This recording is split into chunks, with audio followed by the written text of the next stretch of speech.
এই ভিডিওতে আমি আলোচনা করব যে একজন ইনভেস্টর যদি ইনভেস্টমেন্ট করে ইন নন ডোমেস্টিক ইনভেস্টমেন্টের ক্ষেত্রে তার রিটার্ন ক্যালকুলেশনটা কেমন হবে সেটা সম্পর্কে আলোচনা করব। সো একজন ইনভেস্টর যদি তার নিজের দেশে ইনভেস্ট না করে অন্য একটা দেশে ইনভেস্টমেন্ট করে, সেক্ষেত্রে তার রিটার্নটা তিনটা সোর্স থেকে আসে। একটা হচ্ছে তার ইনভেস্টমেন্ট করে তার যে কারেন্ট ইনকাম হলো সেটা, এবং সেখান থেকে সে যে ক্যাপিটাল গেইন পেলো সেটা, এবং এক্সচেঞ্জ রেট মুভমেন্টের কারণে যে লাভ বা লস হলো সেটা। সো তিনটা সোর্স থেকে আসে, একটা হচ্ছে কারেন্ট ইনকাম, সেকেন্ড হচ্ছে ক্যাপিটাল গেইন, অ্যান্ড থার্ড হচ্ছে এক্সচেঞ্জ রেট মুভমেন্টের কারণে। এবং এই ক্যালকুলেশনটা can be very helpful for CFA and FRM candidate. So যারা আসলে এই পরীক্ষাগুলো দিচ্ছে তাদের জন্য can be very helpful. So let's see the calculation. So আমরা মনে করছি যে একজন ইউএস ইনভেস্টর সে বাংলাদেশে ইনভেস্টমেন্ট করলো, এবং এই যে ইউএস ইনভেস্টর বাংলাদেশে ইনভেস্টমেন্ট করলো, ফর এক্সাম্পল সে $1000 পুঁজি নিয়ে সে ইনভেস্টমেন্ট করলো, এবং যে সময় সে ইনভেস্টমেন্ট করলো ওই সময়ে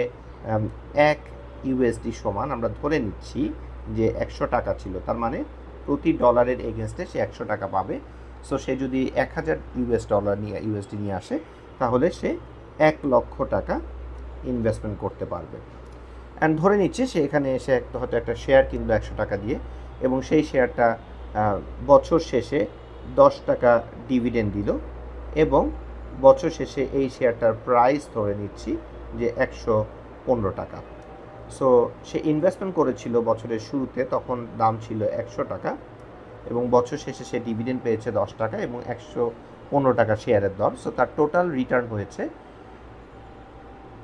115 যোগ 10 ডিভাইডেড বাই 100 মাইনাস 1। সো সেখান থেকে তার 25% রিটার্ন এসেছে। আমি ধরে নিচ্ছি যে এই ইনভেস্টর একটা ট্যাক্স এক্সেম্পট ইনভেস্টর, তাকে কোনো ট্যাক্স পে করতে হচ্ছে না ফর সিম্পলিসিটি, এবং সে লোকাল কারেন্সি রিটার্নে 25% রিটার্ন পেল, হুইচ মিনস তার যে 1,00,000 টাকা ইনভেস্টমেন্ট ছিল, এই 1,00,000 টাকা ইনভেস্টমেন্ট বছর শেষে 1,25,000 টাকা হয়েছে। এখন যেহেতু এই ইনভেস্টরটা একজন নন ডোমেস্টিক ইনভেস্টর, সে ইউএস ইনভেস্টর বাংলাদেশে ইনভেস্টমেন্ট করেছে, এবং বছর শেষে সে এই তার ক্যাপিটালটা রিটার্ন করে নিয়ে যাচ্ছে ফর এক্সাম্পল, তাহলে সে যখন এই 125 টাকা ইউএসডিতে নিয়ে যাবে, তাহলে এক বছর শেষে কারেন্সি কত গেল সেটা আমাদের একটু দেখার বিষয়। সো আমরা মনে করছি যে এই এক বছরে বিডিটি ডিপ্রিশিয়েট করেছে এবং ইউএসডি অ্যাপ্রিশিয়েট করেছে। সো বছরের শুরুতে যেখানে এক ইউএসডি সমান 100 টাকা ছিল, সেটা আমরা মনে করছি বছর শেষে মনে করেন 115 টাকা হলো। তাহলে সে যখন 1,25,000 টাকা এই কারেন্ট এক্সচেঞ্জ রেটে কনভার্ট করে যখন ইউএসডিতে নিয়ে যাবে, তখন তার অ্যামাউন্টটা হবে 1,25,000 ডিভাইডেড বাই 115। সো রেজাল্টটা হবে 1086.97। সো এই যে তার টাকাটা পেলো বা ডলারটা পেলো, সে 1086.97 পেলো। সে শুরুতে ইনভেস্টমেন্ট করেছিল $1,000। তাহলে আমরা যদি হিসাব করি যে তার আসলে প্রফিট হলো কত, সো তার প্রফিট হলো 1086.97 মাইনাস 1000 ডিভাইডেড বাই 1000। সো এইটা যদি আমরা ক্যালকুলেট করি তাহলে রাফলি 8.7% রিটার্ন হবে। তাহলে খেয়াল করে দেখি যে আমার এই যে 100 টাকা এক্সচেঞ্জ রেটটা বছর শেষে 115 হয়ে গেল, মানে বিডিটি ডিপ্রিশিয়েট করলো এবং ইউএসডি অ্যাপ্রিশিয়েট করলো।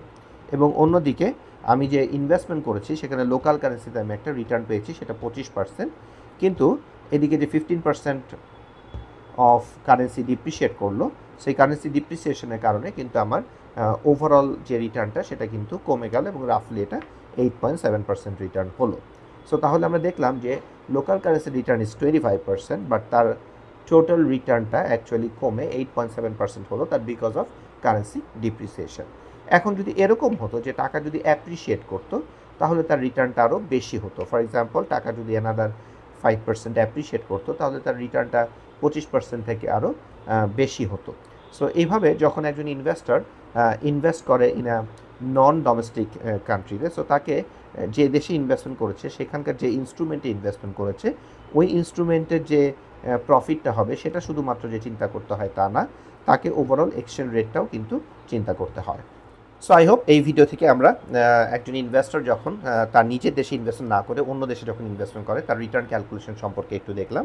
সো আই হোপ যে এই ক্যালকুলেশনটা will be very much helpful for the CFA and FRM candidates. So if you have any questions, feel free to comment. Thank you.